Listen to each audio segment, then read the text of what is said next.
नमस्कार, स्वागत है आपका हमारी खास पेशकश यंगिस्तान की सोच में।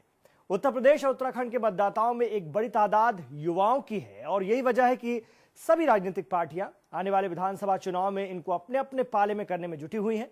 मुख्यमंत्री अखिलेश यादव की तमाम योजनाएं यूथ को लुभाएंगी या फिर पिछले लोकसभा चुनाव में बड़ी ताकत बनकर उभरी बीजेपी पर प्रदेश का युवा भरोसा करेगा। साथ ही जानने की हम ये भी कोशिश करते हैं इस प्रोग्राम के जरिए कि बसपा और कांग्रेस के बारे में युवा क्या सोच रहे हैं। तो इन तमाम मुद्दों पर आज हम अलीगढ़ आपको लिए चलते हैं। अलीगढ़ मुस्लिम यूनिवर्सिटी जो कि प्रदेश में अपना एक अहम स्थान रखती है, देश में अपना अहम स्थान रखती है। अलीगढ़ मुस्लिम यूनिवर्सिटी के छात्रों से खास बातचीत की है हमारे संवाददाता सचिन वासने ने। आप देख रहे हैं इंडिया वॉइस और मैं हूं सचिन श्री पवन। उत्तर प्रदेश विधानसभा चुनाव 2017 पर आधारित हमारा कार्यक्रम यंगिस्तान की सोच की आज पूरी टीम मौजूद है अलीगढ़ मुस्लिम यूनिवर्सिटी में।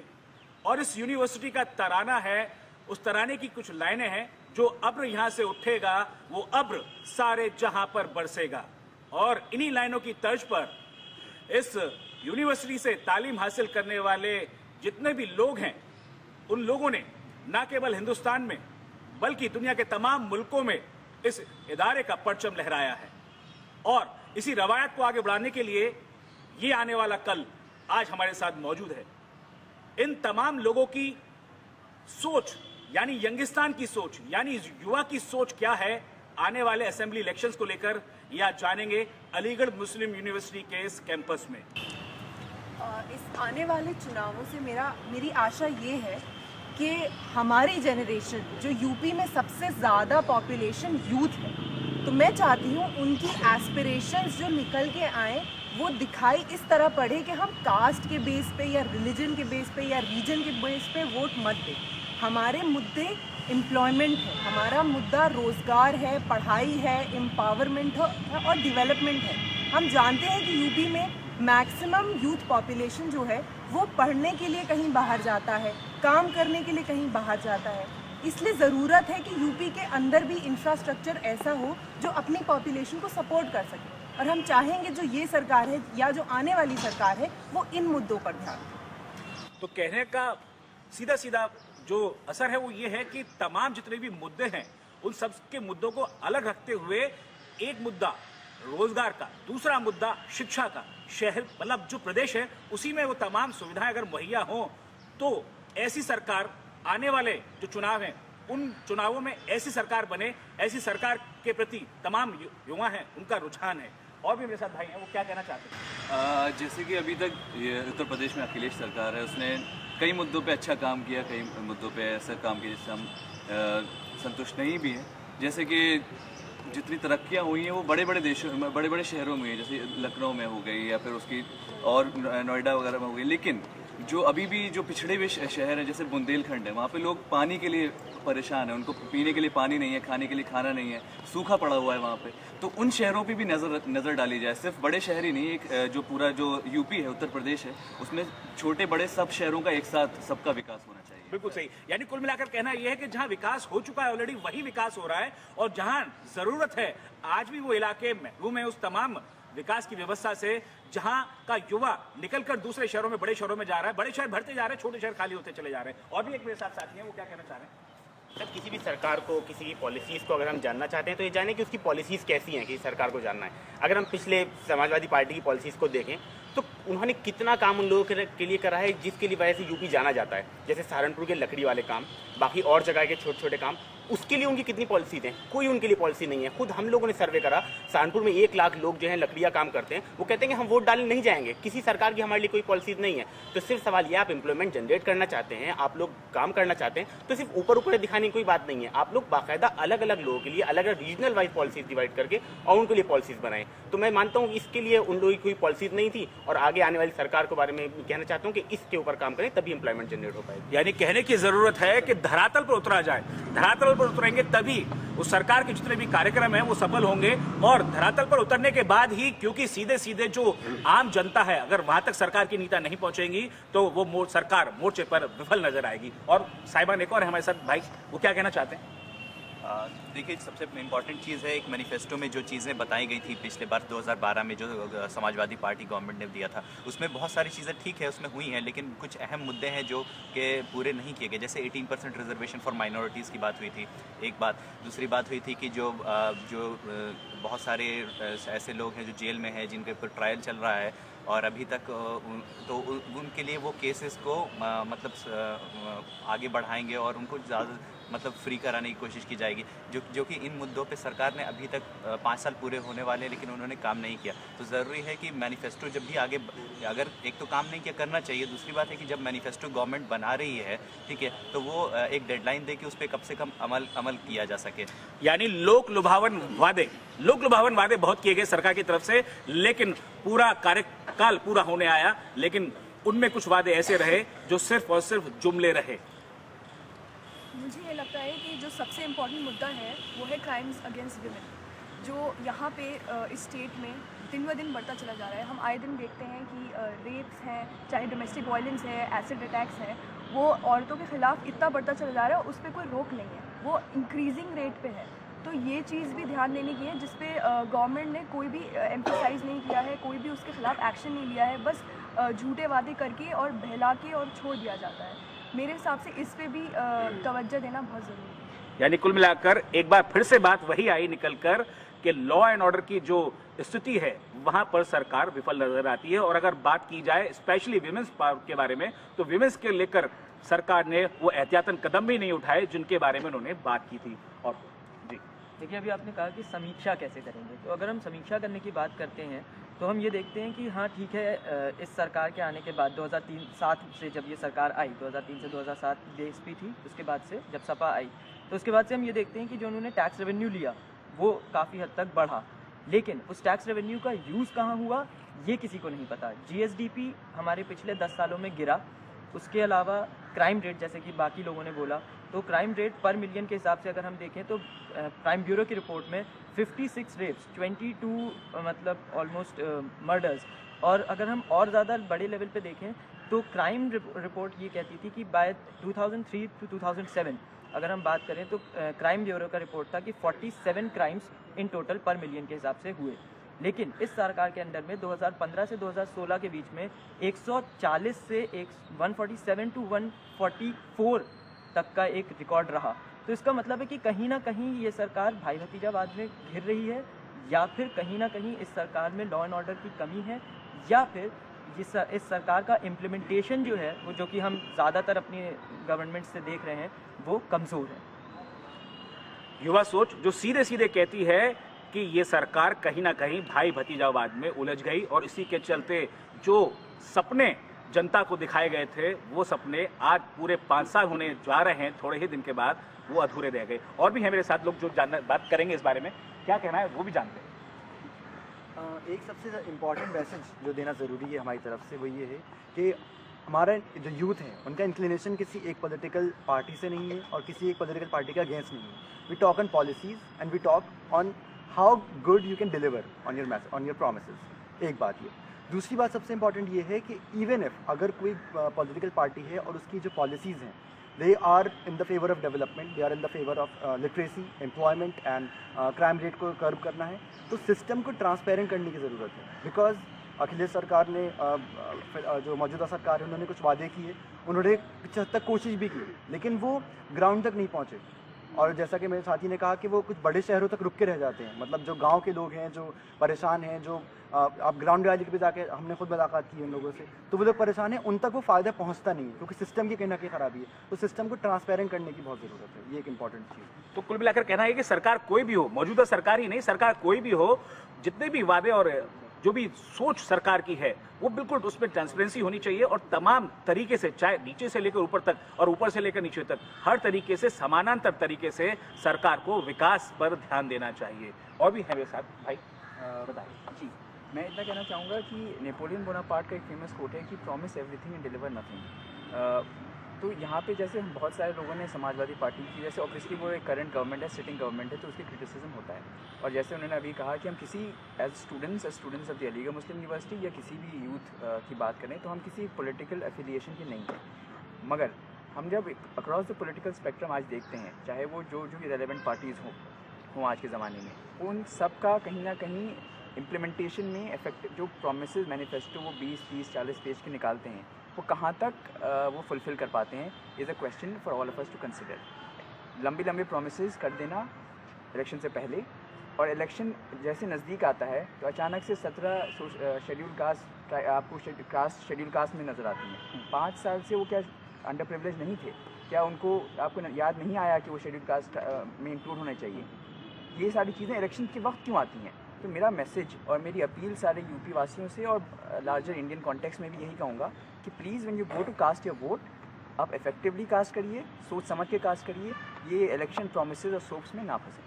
यूथ के लिए मेरे अनुरोध है। बहुत अच्छी बात कही इन्होंने कि कुल मिलाकर जितने भी लोक लुभावन वादे अगर किए जाए जनता से, तो जनता को थोड़ा सा अपनी तरफ से भी अवेयर होने की जरूरत है कि वो ना उलझे, ना फंसे ऐसे लोक लुभावन वादों में। अपना भी विवेक इस्तेमाल जनता को करना पड़ेगा। और एक है, उनके साथ भी जानेंगे कि क्या कहना चाह रहे हैं, उनकी राय क्या है। जैसा कि यूपी में समाजवादी पार्टी की सरकार है, लेकिन ऐसा उसने कोई भी समाजवादी प्रोग्राम नहीं चलाया। जैसे शिक्षा के लिए शिक्षा अलीगढ़ में एक स्टेट यूनिवर्सिटी की ज़रूरत थी, जो कि आगरा में है, और काफ़ी इस पर मांगे उठाई गई, लेकिन इस पर कोई ध्यान नहीं जगह। दूसरा, हम जब रोज़गार की बात करते हैं, अभी फ़िलहाल यूपी में सफाई कर्मचारी के लिए तब पोस्ट निकली, तो most of the candidates from the BTech and BEd background थे।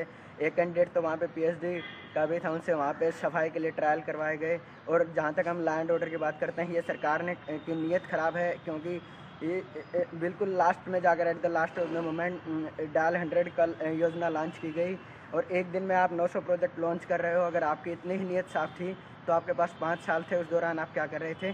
और जहाँ तक टिकट डिस्ट्रीब्यूशन की बात है, यूपी में 325 जो कि समाजवादी पार्टी ने टिकट बांटे हैं, उनमें से अगर हम देखें तो हर तीसरा कैंडिडेट एक जाति स्पेसिफिक का है, और बस मैं इतना कहना चाहूँगा। तो कुल मिलाकर टिकट जो बांटे गए उसमें भी भाई भतीजावाद किया गया, और जितने भी तुष्टीकरण की राजनीति है उस पर जोर ज़्यादा दिया गया। आम जनता है, स्टूडेंट्स हैं, सब जानते हैं, लगता है उम्र कम है लेकिन सोच बहुत ऊंची है। अखिलेश सरकार का ये कहना है कि हम विकास पे चुनाव लड़ेंगे। अगर हम पिछले साल पूरे साल रिकॉर्ड दे रहे हैं अखिलेश सरकार का, तो मेडिकल कॉलेज की जितनी बढ़ोतरी हुई है वो सच में काबिल तारीफ़ है, क्योंकि अब यूपी में जितने मेडिकल कॉलेजेस हैं वो किसी भी स्टेट में नहीं है। पर अखिलेश सरकार ने वहाँ पे पेशेंट्स पूरे रहें इसका भी पूरा इंतजाम कर लिया है, क्योंकि क्रिमिनल रेट जो है वो बिल्कुल हाई जा चुका है। यानी एक राम वृक्ष, आप लास्ट ईयर का केस देख लीजिए, राम वृक्ष इसी सरकारी ज़मीन पर कब्जा करके बैठा हुआ है, सरकार को खबर तक है, पर सरकार एंड वक्त पे एक्शन लेती है जब बिल्कुल सिचुएशन आउट ऑफ कंट्रोल चली जाती है। आप खुर्जा एक्सप्रेसवे का देख लीजिए, खुर्जा एक्सप्रेसवे पे मात्र 200 मीटर की दूरी पे एक पुलिस स्टेशन है, तब भी किसी महिला के साथ और उसकी बेटी के साथ रेप हो जाता है।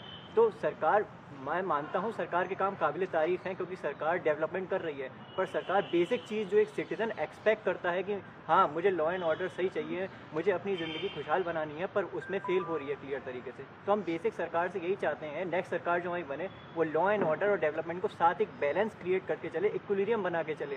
क्योंकि एंड वक्त पे अब ये डायल 100 पुलिस जैसे कि ये इम्प्लीमेंट कर रहे हैं, इन्हें एंड वक्त पे क्यों याद आए कि हम डायल 100 पुलिस, क्योंकि इलेक्शन लगे हुए हैं, इन्हें एंड वक्त पे क्यों याद आए कि हमें जातियों को यानी 17 जातियों को ओबीसी कैटेगरी में डालना है, क्यों इलेक्शन आ रहे हैं, साथ में जाति कार्ड खेला जा रहा है, रिलीजन कार्ड खेला जा रहा है, और साथ में लॉ एंड ऑर्डर को सही दिखाने की पूरी कोशिश की जा रही है। तो हम नेक्स्ट सरकार से यही चाहते हैं कि सब चीज़ों का इक्विलिब्रियम बना के चलें। तो सुना आपने, यानी कुल मिलाकर इत्तेफाक रखते हैं, युवा पीढ़ी इत्तेफाक रखती है अगर सरकार ने कुछ फायदेमंद चीजें की हैं जनता के लिए, और वहीं ये वो युवा पीढ़ी है जो तंज कसने की काबिलियत भी रखती है। सीधे सीधे भाई ने कहा कि सरकार ने मेडिकल कॉलेज बहुत बनाए, लेकिन वहां पहुंचने वाले मरीजों की संख्या कैसे बढ़ेगी उसका भी पूरा इंतजाम किया। सर मैं ये कहना चाहूँगा कि हमारे उत्तर प्रदेश में जिस हिसाब से यूनिवर्सिटीज़ और कॉलेजेस खुल रहे हैं वो काबिल तारीफ़ हैं, लेकिन उनके स्टैंडर्ड्स क्या हैं? हमारे पास जितने एजुकेशनल इंस्टीट्यूशंस हैं वो किसी भी कोई भी यूनिवर्सिटी आप उठा के देख लीजिए इंडिया की, वो टॉप 500 वर्ल्ड की रैंकिंग्स में नहीं आती। एमयू भी 500 के नीचे आती है। ऐसा क्यों है? क्योंकि हमारे जो यूनिवर्सिटीज़ और एजुकेशन के जो प्लान्स रहते हैं उसमें इंटरफेरेंस बहुत आता है डिफरेंट पॉलिसीज़ का, गवर्नमेंट्स का, जबकि एजुकेशनल इंस्टीट्यूशंस को पॉलिटिकल इंटरफेरेंस की ज़रूरत नहीं है, उनको फुली खुद फंक्शन करना चाहिए। और इसकी वजह से होता ये कि हमारे एजुकेशन इंस्टीट्यूशंस कहीं पीछे रह जाते हैं। और ना ही कोई कोऑर्डिनेशन है कि गवर्नमेंट जो एजेंसीज हैं, बहुत जो कंपनीज़ हैं जो स्टूडेंट्स के साथ मिलकर रिसर्च प्रोजेक्ट कर सकें, और इस तरह की चीज़ों का कोई मतलब चलन ही नहीं है।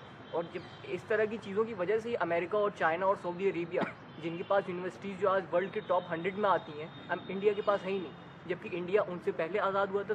इंडिया में एजुकेशन इंस्टीट्यूशन का जो शुरुआत थी, नालंदा यूनिवर्सिटी हमारे पास कितनी 800 साल से ज़्यादा पुरानी यूनिवर्सिटी है, लेकिन तब भी आज उसकी इतनी बुरी हालत है कि हम सोच नहीं सकते। यानी कुल मिलाकर कहना यह है कि सिर्फ और सिर्फ ओपनिंग सेरेमनी ना हो, स्टैंडर्ड्स का भी ध्यान रखा जाए, ताकि जो एम है हिंदुस्तान का उसमें उसको वो जो अपना लक्ष्य पाने में सफलता हासिल हो। जी, जहाँ तक कि हम लोग बात कर रहे हैं यूथ की, ठीक है, यूथ में सब वो लोग आते हैं जो कि जिनके पास फ्रेश माइंड और बहुत ही गर्म खून है, ठीक है। अगर हम लोग बात करते हैं लखनऊ की, तो वहाँ पे जितना पैसा इंफ्रास्ट्रक्चर में लगाया जा रहा है, जैसे कि जब मायावती का टाइम था तो अंबेडकर पार्क में जितना पैसा लगाया गया, फिर उसको रिनोवेट करने में जितना पैसा लगा, उतना ही पैसा अगर एक इंस्टीट्यूशन या एजुकेशनल पर्पस पे लगे तो उस पर फ़ायदा ज़्यादा। स्कॉलरशिप निकालना है, फिर उसके लिए इतने अच्छे कॉलेजेस भी उसमें इन्वेस्ट करिए ताकि उस पर भी काफ़ी इफेक्ट पड़े। Very good. जी, हाँ, अगर हम समीक्षा पर वापस आएँ तो किसी भी मैनिफेस्टो से किसी भी पार्टी की समीक्षा नहीं की जा सकती। हमारा इतिहास, भारत की पॉलिटिक्स का इतिहास ऐसा है कि मैनिफेस्टोस कभी पूरे नहीं किए जाते हैं।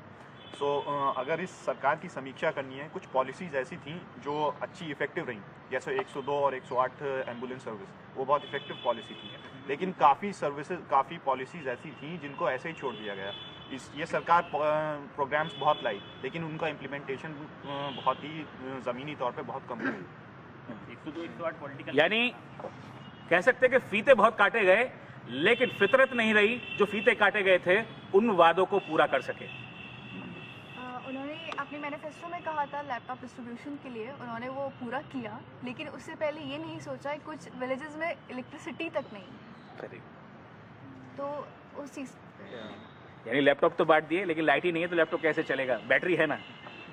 देखिए, इस पार्टिकुलर गवर्नमेंट के साथ सबसे बड़ी इंपॉर्टेंट चीज़ है कि नेपोटिज्म है, भाई भतीजावाद जिसको कहते हैं, वो बहुत ज़्यादा। आप देखिए, डिम्पल यादव एमपी हैं, सुप्रीमो साहब एमपी हैं, और उनके भाई जो हैं वो उनमें टशल भी चली थी। गवर्नमेंट में आपस में भी कोऑर्डिनेशन नहीं है। पहले मुख्तार अंसारी के साथ आप कोऑर्डिनेशन एक बना लेते हैं, फिर आपस में आपकी लड़ाई हो जाती है, फिर आप साथ में आ जाते हैं। तो इस तरीके से अगर सरकार में आपस में ही आपकी पार्टी में कोऑर्डिनेशन नहीं होगा तो फिर आप पॉलिसीज़ क्या इंप्लीमेंट करेंगे और फिर उसको आगे क्या बढ़ाएंगे। तो ये चीज़ बहुत ज़रूरी है कि इस गवर्नमेंट आपस में जो उनका कोऑर्डिनेशन है वो बेहतर हो।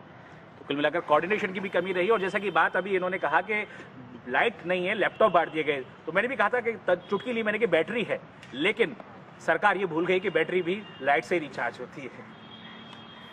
रही बात, जब तक जैसे कि हमने अभी काफ़ी मेरे दोस्तों ने कहा कि भाई भतीजावाद एक तरीके से चल रहा है, तो मुझे ये लगता है कि ये भाई भतीजावाद सिर्फ एक पार्टी स्पेसिफिक नहीं है, ये सभी पार्टीज़ में हो रहा है। क्योंकि आज के टाइम पे हम ये देखते हैं कि पार्टीज़ जो हैं वो मैनिफेस्टो से ज़्यादा वोट पे ध्यान देती हैं, और वो वोट बैंक पे ध्यान देती हैं।